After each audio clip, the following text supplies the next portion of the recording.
Hello friends, എല്ലാവർക്കും എൻ്റെ പുതിയ വീഡിയോയിലേക്ക് സ്വാഗതം. നിങ്ങളുടെ മുന്നിലേക്ക് ഈ ഇത്തയുടെ വിഷയം കൊണ്ടുവരാൻ എനിക്ക് വളരെ സങ്കടമുണ്ട്. കാരണം ഇങ്ങനെ ഞാൻ കൊണ്ടുവരണമെന്ന് വിചാരിച്ചിട്ടില്ല. പക്ഷേ എൻ്റെ മനസ്സിൽ വന്ന ഒരു സംശയം ചിലപ്പോൾ അത് നിങ്ങളുടെയും മനസ്സിലുണ്ടായിരിക്കാം. കാരണം ഈ ഡോക്ടർ സോഷ്യൽ മീഡിയയിൽ വന്ന്, അതായത് ഒരു ചാനലിന് ബൈറ്റ് കൊടുത്തിട്ട് സംസാരിച്ചിട്ടുണ്ട്. എൻ്റെ ഭർത്താവ് എൻ്റെ സമ്മതമില്ലാതെ, എന്നോട് പറയാതെ രണ്ടാമതൊരു വിവാഹം കഴിച്ചു.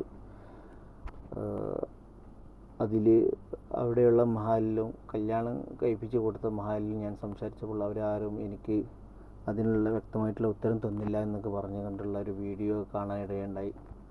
ഈ വീഡിയോ സംഘപരിവാറിൻ്റെ ആൾക്കാർ, ഒരുപാട് ആൾക്കാർ കിട്ടിയ ചാൻസ് കൊണ്ട് മുതലാക്കുന്ന ഒരു സിറ്റുവേഷനാണ് ഇപ്പോൾ സോഷ്യൽ മീഡിയയിൽ കണ്ടുകൊണ്ടിരിക്കുന്നത്. ഈ ഡോക്ടറുടെ ഹസ്ബൻഡ് ചെയ്ത ഒരു തെറ്റ് മൊത്തം മുസ്ലിങ്ങളുടെ തലയിലേക്ക് വെച്ച് കെട്ടുന്ന ഒരു സ്വഭാവമാണ് ഈ സംഘപരിവാറിൻ്റെ ആൾക്കാർക്കുള്ളത്. അത് പൊതുവെ നടന്നുകൊണ്ടിരിക്കുന്ന സംഭവമാണ്.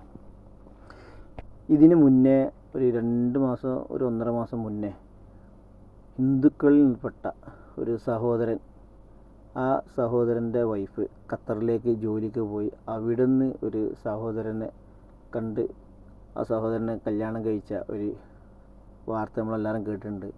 അതിന് ശേഷം ആ സുഹൃത്ത് 10 വയസ്സായ കുട്ടീനെ നല്ല രീതിയിൽ വളർത്തിക്കൊണ്ടിരിക്കുന്ന ഒരു ടൈമിൽ ആ സഹോദരൻ്റെ വൈഫ് കോടതിയിൽ കേസ് കൊടുത്ത് ആ മകനെയും ആ വ്യക്തിയുടെ കയ്യിൽ നിന്ന് പറിച്ചു കൊണ്ടുപോയി. അതിന് ശേഷം ആ സഹോദരന് സഹിക്ക വയ്യാതെ ആത്മഹത്യ ചെയ്യുക ഒരു സംഭവം നമ്മളെല്ലാവരും കണ്ടിട്ടുണ്ട്. അതിൻ്റെ ഇടയിൽ ഈ ഡോക്ടറുടെ വിഷയത്തിൽ ഇടപെടുന്ന സംഘപരിവാറിൻ്റെ ആൾക്കാർ ആരും നമ്മൾ കണ്ടിട്ടില്ല.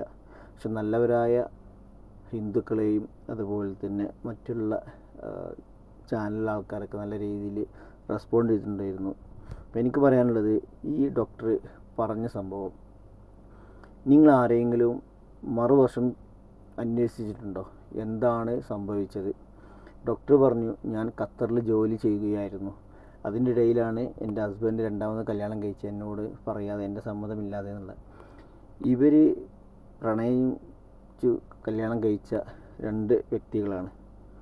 ഇവരുടെ ഇടയിലുള്ള പ്രശ്നങ്ങൾ എന്താണെന്നുള്ളത് നമ്മൾ ആരും അന്വേഷിച്ചിട്ടുമില്ല, ആരും അറിഞ്ഞിട്ടുമില്ല, അതിവിടെ പറഞ്ഞിട്ടുമില്ല.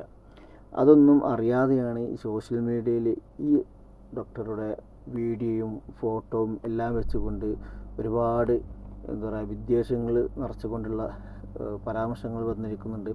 ശശികല, അതുപോലെ തന്നെ വേറൊരു സംഘപരിവാറിൽപ്പെട്ട ഒരു സ്ത്രീ, ലക്ഷ്മി അങ്ങനത്തെ ഒരു പേരുള്ള അവളൊക്കെ അവരുടെ പോസ്റ്റ് ചെയ്തുകൊണ്ടുള്ള പോസ്റ്ററൊക്കെ കണ്ട് അതിൻ്റെ ഇടയിലുള്ള മുസ്ലിങ്ങളെ പറ്റി വളരെ വൾഗറായിട്ടുള്ള കമൻറ്റുകളൊക്കെ കാണാൻ കഴിഞ്ഞിട്ടുണ്ട്. അവരുടെ ഉദ്ദേശം എന്ന് വെച്ചാൽ മുസ്ലിങ്ങൾ എത്രയും തരം താഴ്ത്താൻ പറ്റുന്ന അത്രയും തരം താഴ്ത്തുന്ന സംഭവമാണ്.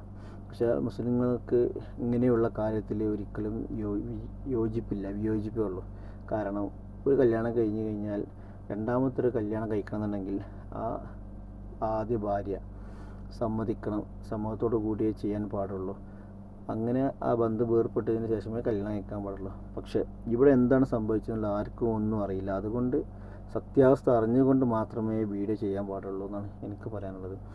അതുപോലെ തന്നെ ഈ വിഷയത്തിൽ എന്തെങ്കിലും പ്രൂഫ് കിട്ടിക്കഴിഞ്ഞാൽ, അതായത് ഇവർ 2 ഭാഗത്തും തെറ്റുണ്ടെന്ന് കണ്ടെത്തി കഴിയുകയാണെങ്കിൽ ഇവളെ ബൈറ്റ് ചെയ്ത 2 ചാനലുകളിലും തിരുത്തി പറയാൻ തയ്യാറാവുന്നുണ്ടോ എന്നാണ് എനിക്ക് പറയാനുള്ളത്. അതുപോലെ തന്നെ സോഷ്യൽ മീഡിയയിൽ ഇവളുടെ ഫോട്ടോ വെച്ച് ഒരുപാട് ആൾക്കാർ പല കോലത്തിലും വീഡിയോയും കാര്യങ്ങളും ചെയ്തിട്ടുണ്ട്. അവരും തിരുത്തണം എന്നാണ് എൻ്റെ അഭിപ്രായം.